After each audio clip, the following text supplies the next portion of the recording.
Om Sahana Bhavatu Sahanau Bhunaktu Saha Viryam Karavavahai Tejasvinavadhitamastu ma vidvishavahai. Om Shanti Shanti Shanti. One more Shanti mantra, very nice to hear, goes like this. Samaveda mantra. Apyayantu mamangani, apyayantu mamangani, vapranaha,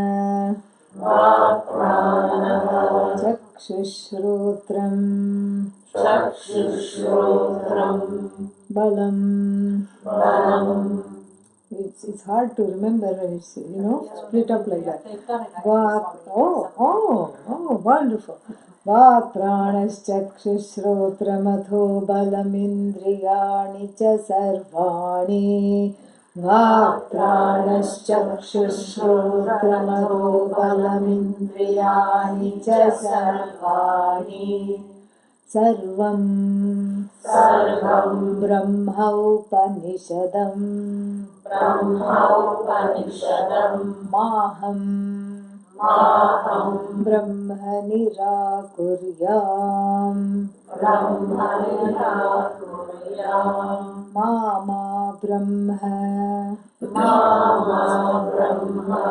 Nirakarot Anirakaranamastu Anirakaranam me astu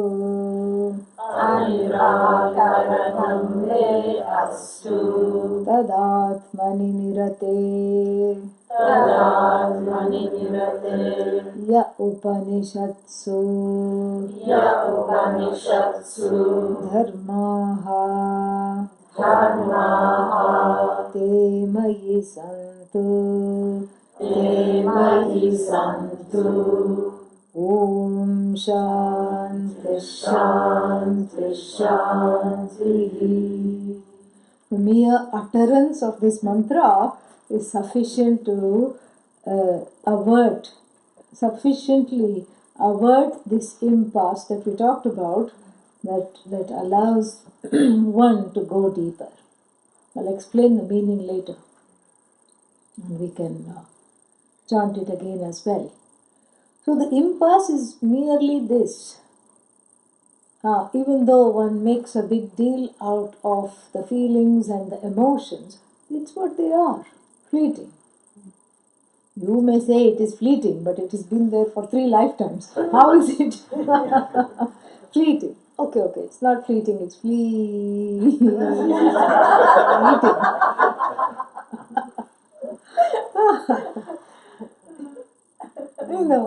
It's a feeling. A feeling is that, it's not the reality. The reality is, the reality check is already there. The reality check is in the shlokas of the Upanishads that have been studied for the 9 classes plus. Yeah, we'll say 9 plus. 9 classes, 9 years, doesn't matter. The reality is already there. It's being iterated again in every class. And the fact that the ears are not ready to hear, Shravanam has shut off, Mananam has shut off, shows that there is the very infrastructure that is wanting to be gotten rid of is coming in the way. That's what it is. That's why it is plateaued, flat-lined, lifeless, flat-lined. You see in the monitor, there is no brain wave, flat line. That's what it is. That apathy, etc.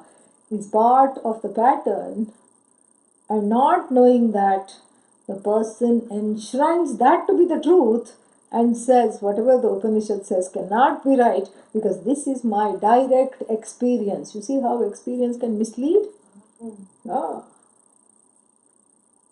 This is what it is. So the reality check has always to be in the light of the Upanishads. So nididhyasanam, or in other words, viparita, opposite, bhavana, feelings, nivritti, removal, has to be made constantly, especially in the modern times. I keep saying modern times because the ancient times there was a different dinacharya. Dinacharya means daily schedule. You went from homa to, we are having one homa today. They went from home to another homa, back to home, homa in the home, homa out of the home. So they were never homad out. Yeah. I went to Georgia once, and there is one small place where some lectures I give once in a while. And there was one lady who was very eager all the time to come to the classes. She had come 2-3 times during my visit, and when I went to the next time, she wasn't there. So I said, "Oh, where is Ratna? What happened to her? Where is this lady?" She was so happy with the classes and everything. So the host said, with all due respect, she said she's Swami'd out because you're the third Swami that has come into town in the last month. She's Swami'd out, and that is the time for nididhyasana. Really. Really. Swami'd out, homa'd out, Vedanta'd out. And so in the ancient times, they were never Swami'd out. They were never Vedanta'd out. Because they had a very a Vaidika life, which is a strict schedule, which would not allow whether I feel like a homa or not to get in the way. It is what is to be done, and what is to be done is to be prioritized because it is yoga, it is karma yoga, it's a way of worship. The work itself is transformed into worship. So I'm worshipping the whole day. And for the one who is worshipful the whole day, there is no chance of these kinds of recalcitrant emotions taking over. There is no place, there is no time. That's why they did not need a big ragadvesha psychology. That's why, we waited for Pujya Swamiji to come and transform this because we need it now. Because now it's like anything goes. When do you wake up? When I feel like. What if you don't feel like? I don't wake up. Simple. And we do this to the children. What do you feel like? And even if you don't do this to the children will definitely tell you what they feel like and what they don't feel like. And these feelings, which are so fleeting, are enshrined. This is the thing, because when there is only mithya means a dependent reality, because the feelings are, arising from and resolving into the ocean of Satchidananda. They are mere little waves that just lap the shores of insecurity. That's all it is. But we take them to be, when there is no satyam or not sufficient resonance with that satyam, when we refuse to believe that satyam is I, mithya becomes satyam. This is what happens. I was told a story in the childhood. It's a common Indian story. That there was a township, a kingdom, where they did not like the king, the people, the praja, and they just said, they did not want anybody to be the king. They were so sick of the king who was corrupt and who was terrible. So they said, it's better to have a dog as our king. So they found one dog and put a crown on it, roadside dog, Moti. Every dog in India is called Moti. Moti means pearl. And so they found one dog-eared dog, and put a crown and a cape on that dog and made it sit on the throne and told it, sit, it's that. And they did Arati to it. And they said from now, when they put the crown, did Pattabhisheka, and they said, now from now on, you are the king. And it loved all the attention. It wagged its tail a little bit, sat down, even more nicely because it was nice cushioned throne. And it just sat there, enjoying itself.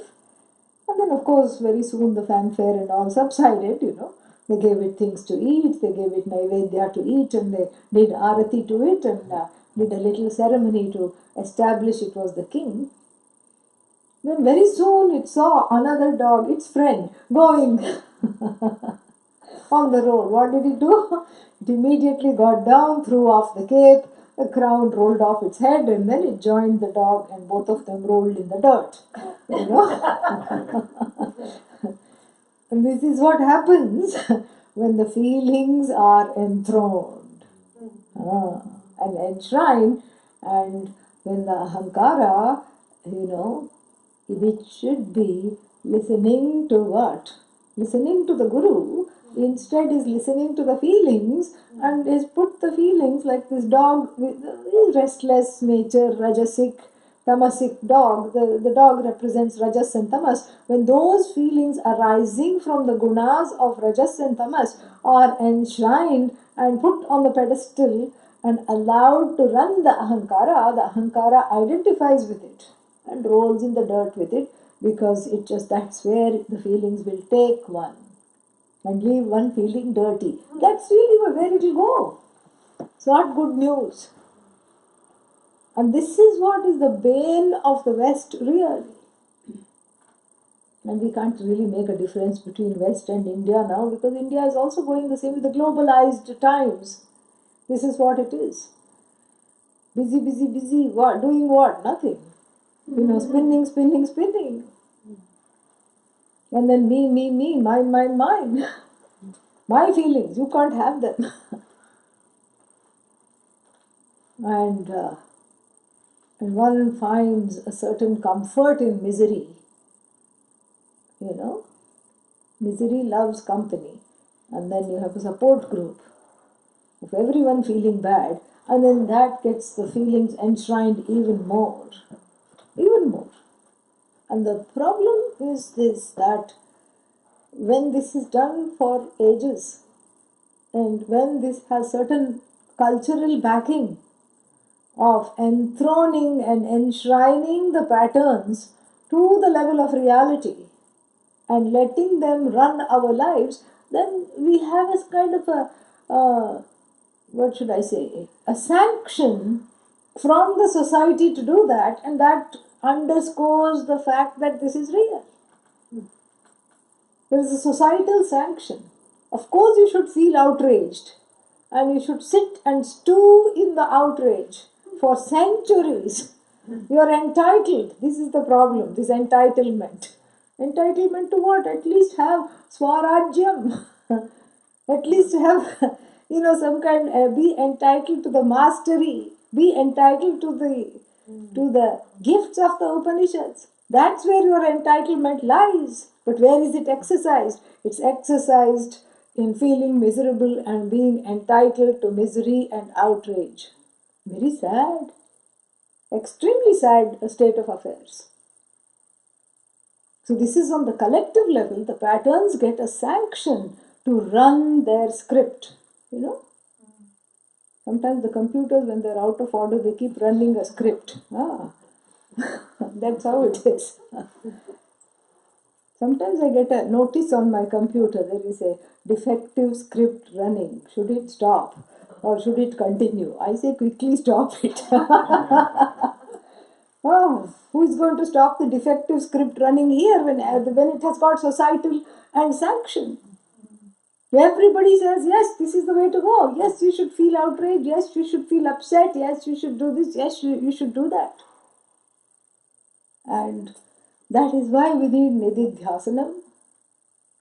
And that is why this has to be interrupted. And Vedanta is a very powerful interruption for this, because this is on the level of the societal patterns that one has internalized. Everybody is feeling outraged, therefore I have a right to be outraged. But I am not outraged. No, that doesn't matter. Let me just be mad. This is what we do. This is, an instance of all the tarnished copper pots sitting in the room and deriving a kind of a morbid strength from one another to feel miserable. So that is one part, a large part of why the patterns stay intact. Because there is not any kind of a social impetus to be able to, unravel them and be courageous enough to look at them. Nobody wants to look at them. And we are communal beings. The human being is a communal being because one grows, one sees the mirroring in others and one grows as a result of that. And when other people are not growing, they're only groaning, they're not growing, then there is no impetus. When we go back to Kathopanishad recognizes this very beautifully. Paranchikhani vyatranat swayambhuhu parak pashyati na antaratman. The Upanishad laments, Paranchikhani, everybody is so outwardly focused.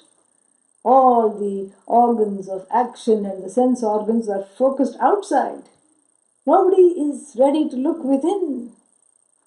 Parak pashyati, they just look outside. Quick thrills, quick distractions. Nobody wants to see anything that is lasting. And that which is lasting is within, not without, so to speak, but the eyes don't turn around. The eyes are always focused outside, outside, outside, outside. Keep criticizing, keep, engaging, keep criticizing, yet engaging. And then, parak pashyati, na antaratman, antaratmanam, it should be, antaratmanam na pashyati. Chandasam, it is poetic license for the Vedas. Doesn't look at, antar means inside. Doesn't look at the Atma within. So how to get rid of this impasse? How to come out of this? Who should I rely on, and when will all the people inspire me? That will not happen, says the Upanishad. Kaschit dhiraha. One dhira. Dhira means the person who has not bought into these societal patterns of swimming downstream because it is convenient and doing all these things because everybody else is doing it. Kaschit dhiraha. Avritta chakshuhu, whose eyes have undergone a revolution in vision. Avritta means revolution. One courageous and one discriminating individual who has undergone a revolution in their vision. Avritta chakshuhu amritatvam icchan, desiring that immortal one, to know the immortal one as oneself, embarks on this journey.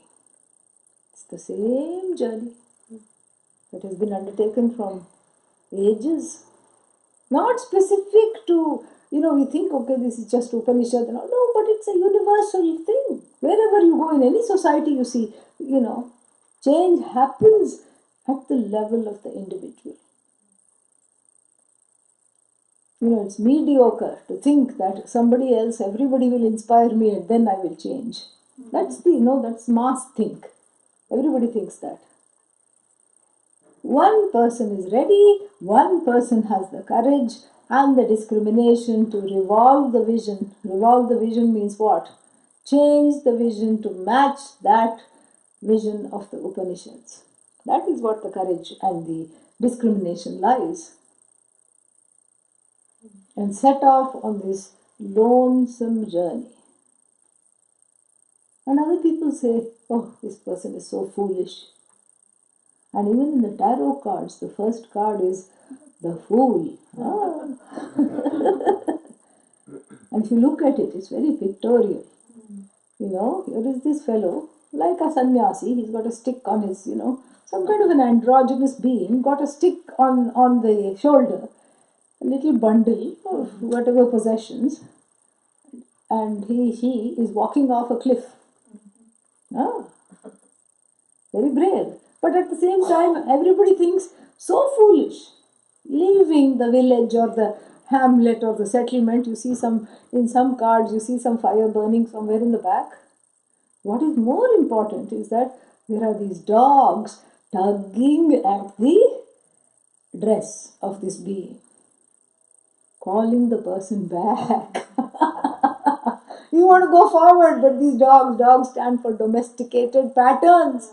They need not stand for individuals. These are the old patterns they are dogged. That's what they are. That's why they are dogs. These dogged patterns that are holding you back from within, from without.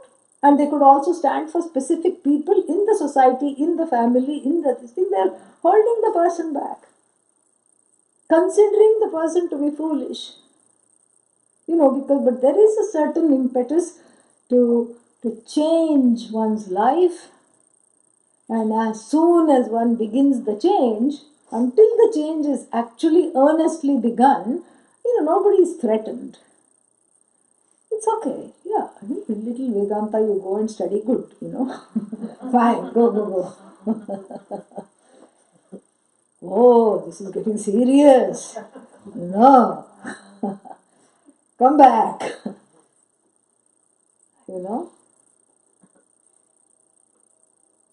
It's not easy as baking 2 cakes to have one and eat it too.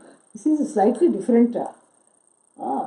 This kind of a cooking is different because it's a complete transformation. And after the transformation, there is no going back to that old you. Because that old you is not really you, it never was, and you know that more than anybody else. The patterns have to do with, and if you look at the patterns, we don't have to look at individual patterns, because we don't know sometimes even what they are. But we get a lot of wisdom from looking at the universal and collective patterns. And the patterns, most of the time, have to do with keeping things in place and not upsetting the boat. Even though it has sprung 5-6 leaks. Not upsetting the boat. So one becomes an enabler in this pattern, even though one is not maybe actively participating, one is allowing this participation to take place. You know the word enabler in modern psychology, right? Codependent and enabler. So either one is codependent or one is an enabler. This is what it is. So one enables by succumbing to those patterns and those of others, by allowing them to be, and making that an excuse to not look at oneself. This is where the attention should go. And journaling is a very important way of being in touch with those patterns that are difficult to look at. Let them write. Let them write themselves out. Let them show you what they are. And if you're scared, allow the fear to come. Have a cup of chai with the fear. Because really speaking, one is afraid of fear. One is not afraid of what that thing is. So after that it will go away. It will. If you're able to face it, it goes away. And there's really nothing to get rid of, Just the macrocosm has got snakes, scorpions, dangerous things. We don't go killing and bashing every snake on the head, poor thing, or every alligator. No. We allow them to be in their spaces while not being afflicted by them, while not giving them the power to afflict us. Same thing we do to the alligators and the seaweed and the snakes and the scorpions within. These 6 emotions which are talked about, what are they? Kama, unbridled, unmanaged, binding desires. Then Krodha, anger. And how does anger come? When the desire is thwarted, anger comes. Lobha, avarice. Moha, delusion. Mada, pride. Matsarya, jealousy. Yeah, that comes at the last because it's the hardest to get rid of. Even Bhagavan Krishna describing the jnani says Dvandvatito vimatsarah. Dvandvatita means the one who is without a second. And then he qualifies that vimatsarah, without jealousy. There was no need. Once you say there is no second, then what are you jealous of? But that jealousy is very difficult to overcome. And it comes again, the jealousy comes from feeling that I don't have enough. That's why I look at the other person's plate and immediately resent them for that. And when the pattern is too deep, one starts to plot their downfall. So, these patterns are deep-seated because they have run their script again and again, because we have let them, because we don't know any better. We haven't known any better for so many lifetimes. And therefore, the script continues to run with, unbridled, without any interference either from outside or within. But what we learn from the Kathopanishad and other Upanishads is that not only that it can be interrupted, it must be interrupted, and for that one person has to be daring enough. Oh, but I'm not that person. You don't have to be that person. Pujya Swamiji was already daring enough. You follow that. Oh, nice, very safe. You don't have to reinvent the, what is that? Something, wheel. Yeah. It's already been invented. Roll along. Yes. From here, when you drive to Portland, there is one grass company. And it advertises itself, we are just rolling along.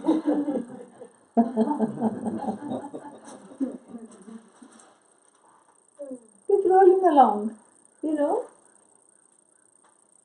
There is a lot of impetus already if we look. When we look with slightly different eyes, we see that people are already making a change. There are few and far between, no doubt, but still there is that inspiration. So the patterns have to do with not upsetting the state of affairs based on fear. The patterns have to do again with not giving up what I think I have in terms of love and connection and recognition. So one becomes very, very addicted to those things. Fame, name, love, acceptance, approval, recognition. You can go on and on those lines. And even if it's the most dysfunctional aspect of society or dysfunctional aspect of a relationship that's giving me this, I'm not going to question this because at least I'm getting this much. This is what is the whole problem, because one gets addicted to the dysfunction because one doesn't know any better. One has to pry oneself by having the reality check of the Shastras, and we'll talk about it in much more practical terms briefly after this. So one has to be daring enough to take the leap into self-acceptance from seeking approval. One has to be daring enough to take the leap from, self-judgment to self-approval. Because that self-judgment and insecurity ends up placing a very big premium on other people's approval. And other people's approval is not easy to get. Don't think everybody is saying, oh, tathastu, well, wonderful, Ayushman Bhava. Nobody is saying that. You have to work very, very, very, very, very hard for even one person's approval. Yes. Whether it's the brother or the significant other or whoever it is. You have to work very, very hard. And work hard means what? Do things that are not in your highest, best interest. That's what I mean by working hard. Working hard doesn't mean playing a few tricks, sit, roll over and turn around and wag your tail. No, it's not just that. Do things that are contrary to your nature as described in the Upanishads, and forget the Upanishads, as you yourself deeply know who you are. That Satchidananda is, you are aware of that. That's why the Upanishad resonates, because there is a certain familiarity that is where there is a meeting point of the words of the Upanishad in the space of the heart, because the heart is already open to it. And why is the heart open to it? Because it recognizes it as the truth. That's why the heart is open to it. Otherwise, who will sit and listen? You are the whole. You don't need anybody. Nobody will sit and listen to it unless you know that to be true. And in the suptavastha, in sleep, you know that to be true. Who seeks approval in sleep? No one. Who is dogged by self-judgment in sleep? No one. Until I sleep, yes, but that's not what we are talking about. In sleep, who is dogged by self-judgment? No one. Either in Vedanta class or outside. No self-judgment in sleep. In sleep, who is worried about, what anybody thinks? No one. So that itself is a very big, and 8 hours hopefully are spent in sleep. And in that time, not counting Vedanta classes, in that times, those are just naps. So, in that portion of time, when one is asleep, one sees something very, very, very important. One sees that there is a very big discrepancy in my waking life and in my sleep life. In sleep, there is nothing but shanti and tripti, contentment. There is peace and contentment. That's why everybody loves to go to sleep and nobody wants to wake up, because that's the only way I feel that shanti and contentment will continue. That relaxation, one doesn't know relaxation other than sleep. That's why one sleeps in Vedanta class, because it's so relaxing. Very relaxing. And so, this is what the whole thing is. That itself, there should be that vyabhichara, there is a contradiction between how I behave in my waking state and how, what happens in the sleep state.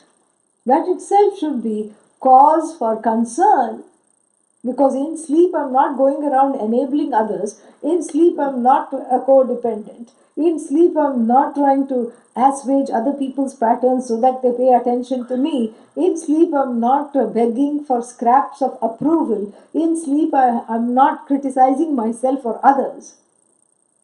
In sleep I'm just so content, so peaceful. Is that my nature? Or is this querulous, complaining, fearful, tearful being fighting with the universe constantly in order to get something out of it every single day? Is that my real nature? Naturally, that one rejects that. You ask anybody, anywhere, in any language, do you want to be a complaining being? And they will complain about it. What is wrong with your life? I'm too complaining. That's the complaint. I don't have, freedom from complaints. And I don't want to complain. I just want to be plain. I don't want to have all these things. You ask somebody, are you happy with being a self-judging individual? Absolutely not. Do you like seeking approval from your boss and, either at home or at work? And, do you like seeking approval constantly from friends and from people that co-workers and acquaintances? No, it is so sickening. Do you love judging yourself constantly in the light of other people's opinions about you? Of course not. You ask in any language. So if that were my real state, if that was my nature, swabhavasya na nivrittihi, there is no going away from nature. Means what? That which doesn't change. So that cannot be my nature, because it is constantly I'm rejecting it. But I'm embracing the contentment and the absence of criticism of others and myself in sleep. That should show me, that should, forget Vedanta and what you have studied. That inner wisdom from the daily experience of sleep should be, a wake up call. Sleep should be a wake up call. Why? Because in sleep, you see that there is just nothing but oneness. And that same oneness I crave in the waking state, and it is so elusive. The only way to get it is to promptly go to sleep. How to get that oneness without going to sleep? Huh?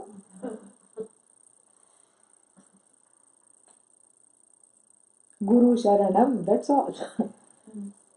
Sharanam means refuge in the pramana, refuge in the teachings. But I've already studied. Yes, refuge in the words of the teacher and the teachings.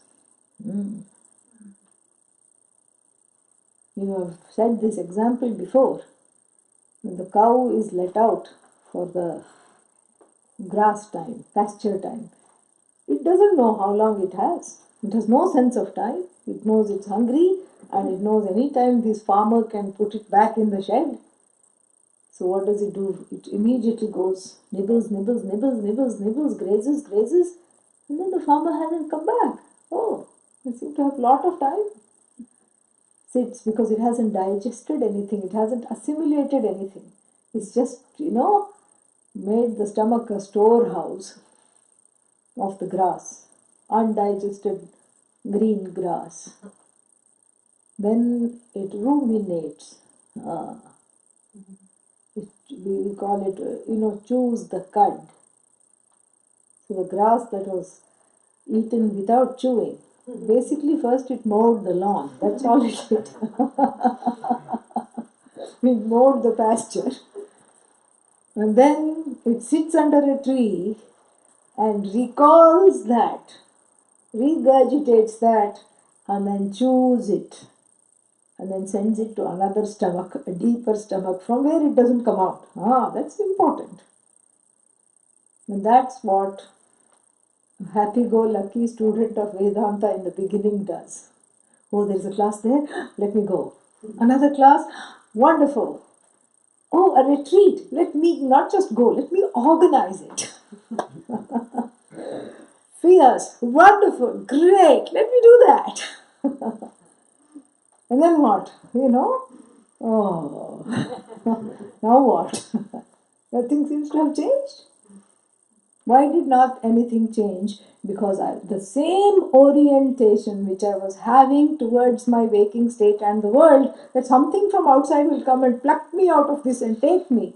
What is that savior mentality, which has been the cause of many mainstream, the birth of many mainstream traditions in the world. Come to me, I will save you. Between save and slave, there is only one letter missing. Yes, this is unfortunately true. What can save? Nothing can save. Other than the philosophy of the Upanishads, which says you don't need to be saved. Why? Because you are already saved. Look at the sleep state. Your true nature is that of an uncomplaining, contented being, an appreciative, non-demanding, contented being. Forget Satchidananda and highfalutin words. Just write these down. Appreciating, contented, non-complaining being. That is your nature. Anything other than this is not you. Simple. Really. That's all we have to understand. That's all we have to see. That's all we have to live. So, like the cow who was hungry for the grass and then after that sat down to enjoy the wheat grass juice later, the mastication goes this way for the cow. Not like this, it goes this way because it has a juicer. The jaws are a built-in juicer. Like this it goes, not like our movement. It goes sideways because it's a built-in juicer. It doesn't have to pay $100 to buy a juicer and then put the kale in. Kale along with the kela. Kela means banana. Somebody offered to make me this smoothie. And they said, I'll put kale. And I didn't say yes or no. I just said, didn't show enthusiasm. But this is a macrobiotic being, doesn't need any enthusiasm to go forward. Wanted to keep the teacher healthy and raw food and all that. And so then said, I will also put spinach. And I will also put some mustard greens and do this. And I think she saw my face. Then I'll put one banana. Half a banana, not one. Half a banana to sweeten it. It's like, what is that, putting 1 grain of sugar in something. So kale or kela means banana. So whether it's kale or kela, the cow, makes its own juice. And what does it juice? It doesn't need new grass. That same grass it brings out and juices and enjoys the juice a second time by itself, in silence, in solitude, happily.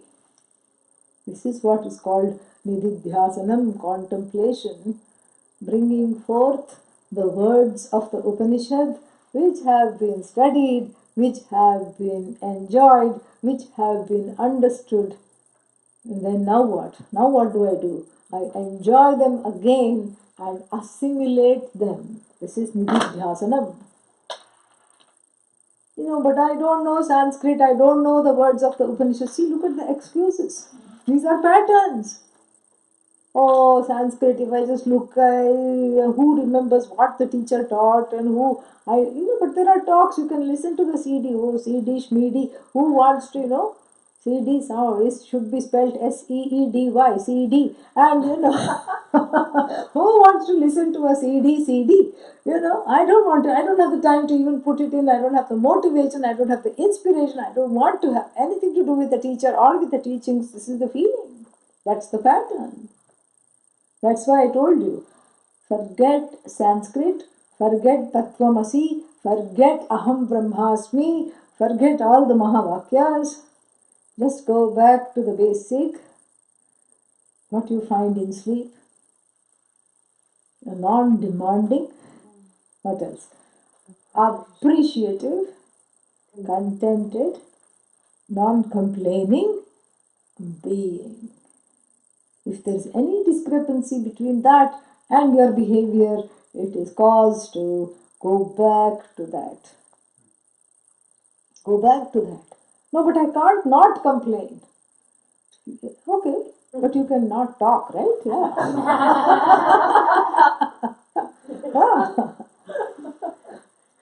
No, but I have to complain. Yeah. Go to some far away place, lots of wild parks and places are there. Go complain there to the trees, they are very patient, they listen. Redwoods love complaints, they will listen, they will absorb it also. Write it out, journal it, tear it up. Release, release it somewhere without where you can do it safely without targeting yourself or others. That is the release. Release it. That is how one deals with the complaints. Appreciative. I don't feel appreciative at all. I feel depreciative. I don't feel like appreciating others or even myself. This is where Pujya Swamiji's, famous advice. What is that? Fake it. Fake it and make it. You're not really faking it. Because that is the truth. You're faking it to think that you're faking it. In fact, what you're doing right now is faking it, but not making it. Whole life is a fake when one is constantly querulous, constantly discontented, because it takes a burden. It takes a burden physically because the body cannot handle that. Body cannot handle that. It will start rebelling. The stomach usually starts to talk. It says, I can't stomach this state of affairs. And even Ayurveda, Chinese medicine, they all say all the diseases begin in the gut. Because I don't have the guts to change. So, do oneself a favor. We do ourselves a favor. We help ourselves. Forget Sanskrit, forget Mahavakya, forget big, unmemorizable verses of Viveka Chudamani and this and that and all these things. Forget all that. Forget, teacher, forget parampara, forget Pujya Swamiji, forget everything. Go back to the basics. Ask yourself every morning, am I being true to my nature, which is that of an appreciative, what? Non-demanding, contented being. Appreciative also means non-complaining. Yeah. Just that, those are the words. That is our Mahavakya for today.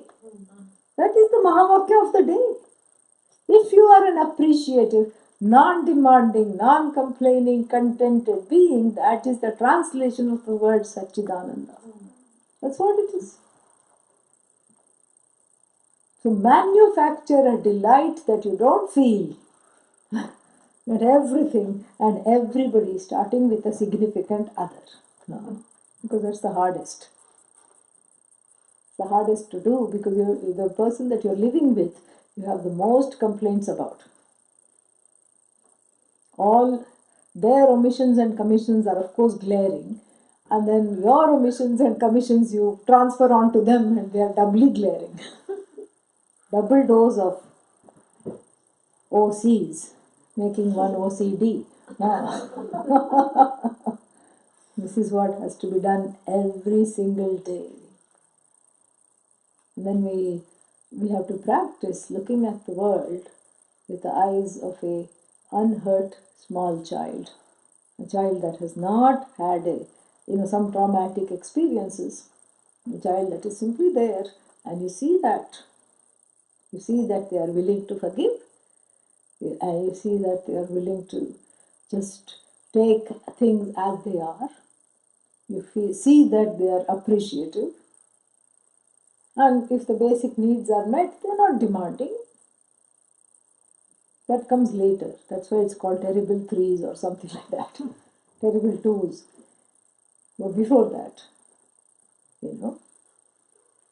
And that is a spontaneous expression of that dynamic Satchidananda. There is a latent Satchidananda, as in sleep, as in the nature that is powering one's being, and then that Satchidananda the dynamic form of Ananda is love, really.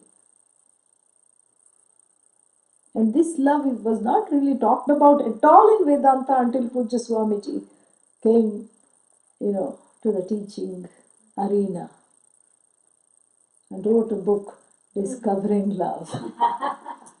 He loves it. So, he dropped a flower, that's why everybody is excited. So, read that book. It's really a timeless book, Discovering Love. Order it, read it, and read it with the family members. Read it together every night before going to bed. So that when you wake up, that discovering love is just resonating somewhere, even if you have fallen asleep, it will be there. Yeah. So that's what it is, the dynamic form of this non-demanding, appreciative, contented, non-complaining being, that is you, is the one that is just lovable because it is all love. That's what it is. But I don't feel loving today. It's okay. It's a thought. It's a feeling. It's not you. But I don't know how to become loving. You don't have to become loving. Everything that's unloving has to be falsified. For that again, kaschid dhiraha avritta chakru amritatvam icchan. Go back to what you want. Go back to why you attended your first Vedanta class. Go back to appreciative, non-demanding being.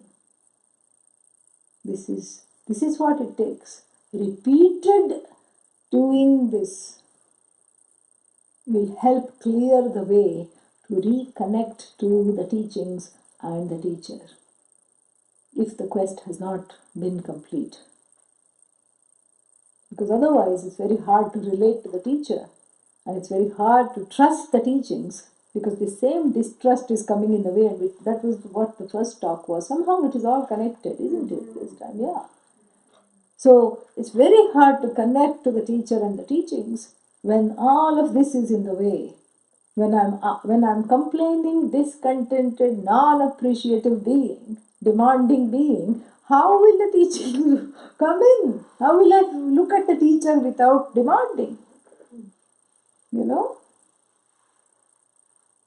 How will the teachings go through the wall of discontent that I have painstakingly put up? And I'm not willing to take down because it has taken a lot of effort. And 3 lifetimes I have put up this wall. I'm not going to let the teacher destroy this wall because I have taken a lot of time. Ahankara does very sneaky things. It's like a trapeze artist. It swings from nerve to nerve.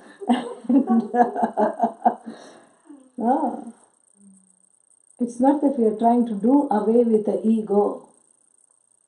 The ahankara is to be tamed, domesticated by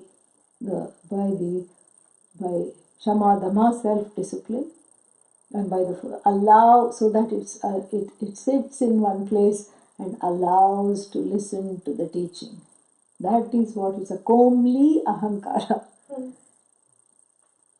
And it allows itself to be guided by the teachings rather than the feelings.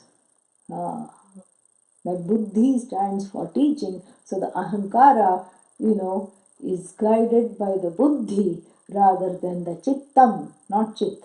Chittam means the emotional baggage which runs its script, its destructive script, again and again and again relentlessly. That's the thing. And a simple exercise, back to the practicalities of things, to ward off this script from ruining the day and taking over the day, is to wake up and before the thoughts flood the psyche.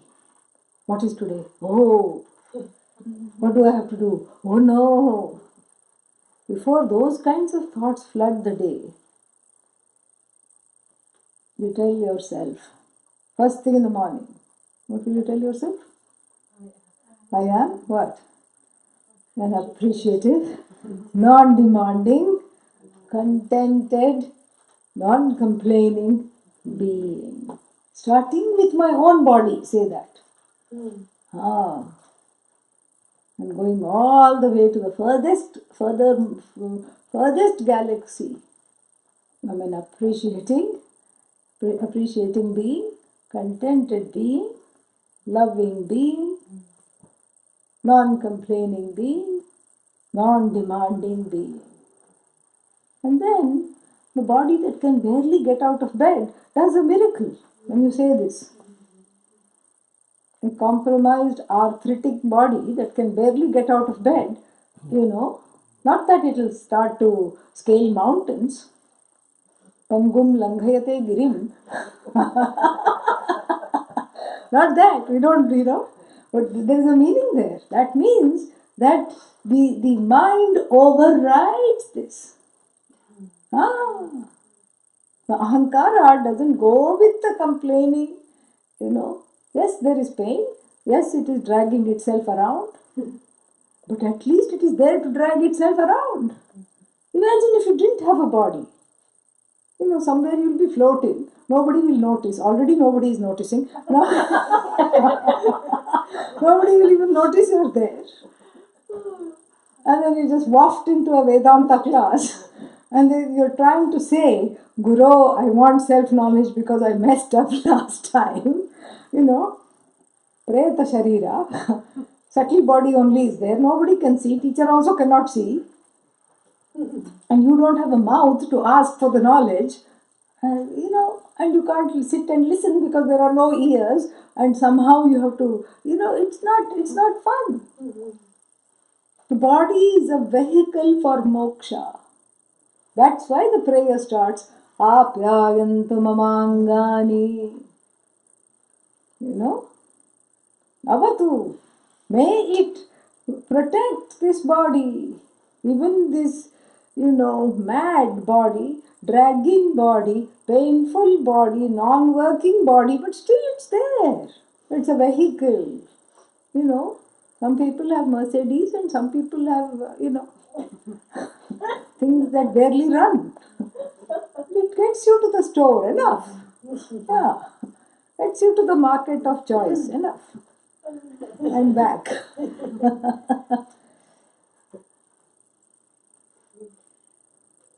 The market of the choicest Upanishads. Enough. Gets you to class and back, enough. Oh, but those people have Mercedes Benz, let them have. What are they doing with it? They're keeping on polishing it every day. Where does it go? Where does it go? Your body is enough because it's just drip dry. Come out of the shower, stand in the sun, enough. You don't need any other maintenance. It's like polyester clothing, drip dry. You don't have to iron it, you don't have to keep on wiping and waxing and polishing and, rubbing and scrubbing and, you can't go into this kind of car wash because it will hurt it. You can't do this, you have to do this. And then it costs so much money to upkeep, because it is all so, what is that, special. It's just a general, Janata body, general body. It's enough, let it drag around. So what? Make it into a yoga yatana rather than a bhoga yatana. Ayatana means a vehicle for yoga rather than bhoga. No, but I can't even do down dog. We're not talking. Speaking of dogs, I can't even do down dog. We're not talking of asanas. We are talking of yoga, of non-complaining, yoga of practicing being an appreciative, non-demanding, uncomplaining, contented being. That is the yoga. And for that you need a body. Apyayantu mamangani. So all the organs of actions, let them do this. Let them be okay. It's a prayer. So it's a prayer from the Upanishad. It's very holy, very, very sacred. Vak, very important. Vak means what? The way you walk. Vak, speech. Yeah, speech is very important because they give the words, to the thoughts, and they make the unreal real. You say 3-4 times, I feel sick, I feel sick, I feel sick. Suddenly you will have fever. You try this. Try this at home on a weekend when when you don't have anywhere to go and nothing to do. Just say, I have so much pain. Ayo, it's paining here. Ayo, it's paining there. Ayo, I can't get up. Oh, I have a heart condition. Suddenly you will develop palpitations. If they are not there. If they are there already, then they'll become more. When you say, oh, I think I should check my blood pressure, then it will say, oh my God, it can't even register. It's become so high. Oh no. Everything is like that. Everything is like that. And so, therefore, vak, very important. What is it that you articulate? Am I articulating non-judgment, uncomplaining, appreciation for everything, including myself? Am I articulating the contentment that I am, or am I articulating repeatedly the Viparita Bhavana, the discontentment all the time? That is the reality check. Start at the beginning of the day, check this out. Vak, pranaha, the way one breathes. There is a rajasic breathing which is called hyperventilation. There is a tamasic breathing, too hard to breathe. Inhale, exhale. Yeah. Tamasic breathing is where the exhales are just sighing all the time. So, the breathing also expression of that vibrant, dynamic, uncomplaining, appreciative, contented, non-demanding being. And then what? Vak pranaha chakshuhu. Yes. As soon as you look at the house, oh no, it's terrible. Why do I live here? Oh, I don't know why it's so crowded. Other people's houses are so nice. Mine has got so many things. I think I should get rid of everything. But then, I live with other people and most of the things belong to others. So what do I do? Maybe I should leave. Maybe I should stay. Appreciative. What you look. That's why they say the glance of the devatas, it's called, nibhekshana, or what is that called, how do you translate that? Nibhekshana means a benevolent glance, loving, benevolent glance. When you see the glance of the Buddha in meditation, there is no tension in the eyes. You see the devatas, there is no tension. There's only attention. There is no tension. So that is the kind of glance I develop. Yeah. The furrow in the brows is gone. I develop that glance. First I apply it towards myself. I look upon myself with kindness. And when I look upon myself with kindness, that's all that is needed, because the whole Jagat is sitting right here. Right here is the Jagat. It's enough. Most of the job is done. When you look upon yourself with kindness, then the whole world starts to change its color. And the whole world, and then you see the whole world populated with appreciative, non-demanding, contented, non-complaining beings. If all is right with me, all is right with the world. Everything starts here and stops here. Vak pranas chakshushrotram, same thing. Listening, hearing. Balam, let my strength be used in the right way for the teachings to prosper within this body-mind complex. Indriyani cha sarvani, all the organs of actions which haven't been talked about here, let them also be in service of this teaching, in service of you, Ishvara, so that I know that I am you. Why? Sarvam Brahma Upanishadam.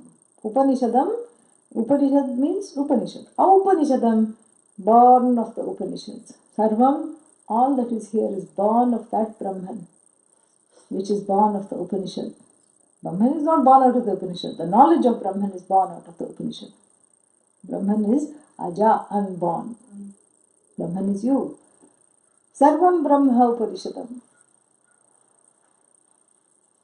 This Brahman, which is known to me through the words of the Upanishad, let me see everything as that. Loving, unconditioned, uncomplaining, non-demanding, appreciative being. Very important. This part you can memorize and say in the mornings. Maham Brahma Nira Kuryam. Maham Brahma Nira Kuryam. Mama Brahma Nirakarot. This much you can say. Maham Brahma. Ma means may I not. Ma means don't. So may I not what? Brahma Nirakuryam. Negate this reality that this whole Jagat, including this body, mind, sense complex, is an appreciative, what? Non-demanding, contented, uncomplaining, conscious being. May I not deny this reality. May I never go to the place where I deny this reality, because that would be a very sad situation. And the next line, Mama Brahma Nirakarot. May Brahman never deny me as an uncomplaining, unconditionally loving, non-demanding, appreciative being. Why will Brahman deny? Brahman means Bhagavan. Why will Bhagavan deny me? Bhagavan won't deny me, it's my own projection. Where the words of the Upanishad, the words of the Guru, and where Ishvara stops speaking to me, where I feel abandoned by the teachings. May that never happen. Mama Brahma Nirakarot. Mama Brahma Nirakarot. Maham Brahma Nirakuryam. These two things, sentences you say, and then you know the meanings. That itself is Nididhyasana. Anirakaranam astu means let there be all around non-negation. I am negating negation here of all kinds. Anirakaranam astu, and let there be let there be negation of all negativity for me. Anirakaranam me astu. Let me not negate anything. Let there be no negation of the truth. Let me not negate anything. And then, how will I not negate all these truths of the Upanishad? How will be I in sync and in tandem with the truths of the Upanishad? It says that, Mama Brahma Anirakaranam astu Anirakaranam me astu tad atmani nirate yad upanishadsu dharmaha te mai santu. Those qualifications that make me be in a place of contentment, non-opposition, acceptance, appreciative stance, and an unconditionally loving place. Those qualifications that help me to do that are where? In the Upanishads. Shamadama, Upariti, Titiksha, Shraddha, Samadhanam, all these things that we constantly talk about. Upanishadsu dharmaha, those dharmas, those attributes which help me to not negate, which are again described in the Upanishad. Nirate Atmani, let them be there in me unstoppably, without a pause. Let them not just go away. Let all those adhikaritvam lessons from the past of a resolved mind and letting go and shraddha and all these things, trust, all these things, let them be there constantly. Nirate. Te mai santu, let them be in me. Te mai santu, let them abide in me. Because when they abide in me, then it's easy to be a non-demanding, appreciative, uncomplaining, contented, conscious being. This is what is nididhyasanam. Do it again and again and again and again and again and again till it becomes not your second nature, your first nature. Because that is your nature. That is your nature. And on the days you're feeling contrary to this, recognize it as Viparita Bhavana. Don't put it on the throne. So just recount what happened to the dog that was made the king of the city. And, just don't. Sometimes, it's good to work with the pattern. Sometimes it's good to starve it. Sometimes, there are tumors that grow in strange places in the body that are inoperable. You can't go and cut and operate because it happens to be in the brain, or it happens to be along with so many nerves and things which are important. You can't cut everything. So doctors have devised a way. They do this with fibroids as well. So these kinds of fibrous tumors, they are bad and dangerous because they feed off the nutrients of the body. The doctors have devised a way where they just put something, they send a catheter to the mouth of this tumor and just stop it, cauterize it right there so that no blood is flowing, no food is going to the tumor, and then it shrivels up eventually and dies off. Of course, it causes a lot of pain when it does that. Same thing with the patterns. Starve them on bread and water, dry bread and water. Don't give them all the vital vitals and let them sap your strength. Don't give it the time. Change the channel. Change the channel, I'm sick of this channel. I'm sick of the rerun here. The same thing. Giving a new name to rerun. Yeah. I'm sick of this. Change the channel. And what does it entail in the life? Go do something else. Take a break. Go do something different. Often it's just that. Get up from the place, from the house. Go do something else. And usually it is the reaching out actions that help you to, reset this button to understand that you are an appreciative, non-complaining, non-demanding, contented and conscious being. Yeah. You just need to reach out. And yesterday we, talked about how to reach out. Sometimes it's very difficult because we don't have the time in our lives. So yesterday at dinner I was saying, start with a pet rock. Reach out to it. They sell these, everybody is making money. So they draw paint one heart over the rock and sell it as a pet rock. Then one graduates to chia pet. You reach out to that, water it, and it does a few things. I don't know what. Flaxseed pet. And then what? Potted plant. Yeah. Then you go to potted plant.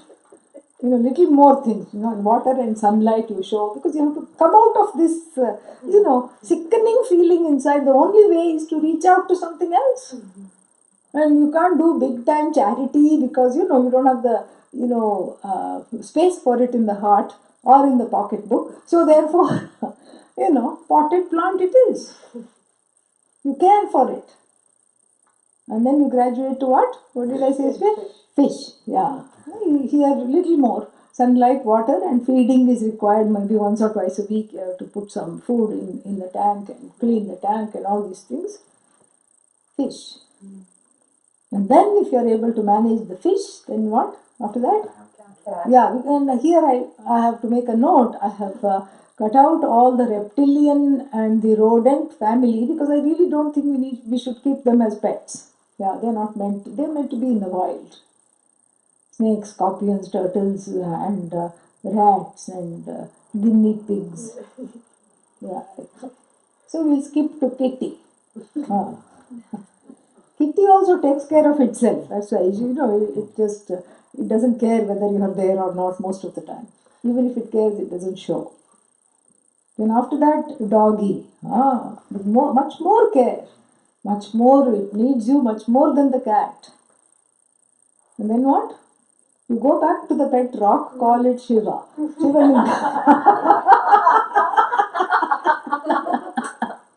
This time with understanding. That's all it is. That's why the ancients never bothered with pet rock. They went straight to Shiva if you are a Shaivite, or Saligrama, another kind of pet rock with little insignia of Vishnu. Very nice. Has the same thing. So go back to the altar. The altar is the drawing board from where you draw the inspiration to continue to be an appreciative, uncomplaining, non-demanding, contented being. Yeah, conscious being. This is what it is. We help ourselves. And then we have the impetus to help others as well. And sometimes it is by helping others we'll help ourselves. Sometimes we help ourselves and then we reach out to others. But this reaching out is important because otherwise one festers in all this, mind chatter that is contrary to who you are. So reach out, help out. Look, there's a lot of people hurting, in pain, in sorrow. It doesn't take money. Sometimes it doesn't even take a time. Just a kind word and, just an acknowledgement. Yes, I see that you're having a hard day. Just a smile. That I was reading somewhere that the Inuit greeting, the Inuits, how they greet one another, is by saying, they don't have they never had a greeting. It was just smiling at one another. And recently, a few centuries ago, they started the greeting is, I smile at you. That is the greeting. I smile at you. You are frowning, doesn't matter. I still am smiling at you. Taking care of something other than oneself forces one to grow up to be the truth, really, and grow out of these feelings which threaten to overpower and overwhelm. And finally, there's something to be said of gratitude, thankfulness for having a body, even though it's a draggy body. Thankfulness that one is in a position to breathe, one is in the position to notice things in the Jagat. And, in a way, Vedanta doesn't talk about thankfulness because, really speaking, it is one's nature.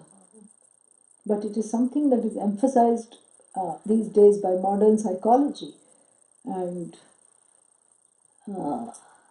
because in Vedanta, in the Indian culture, there is really no word for thank you or sorry. It's a thankless and unapologetic culture. And it's on purpose because, who are you going to thank and for what? Because everything comes from Bhagavan.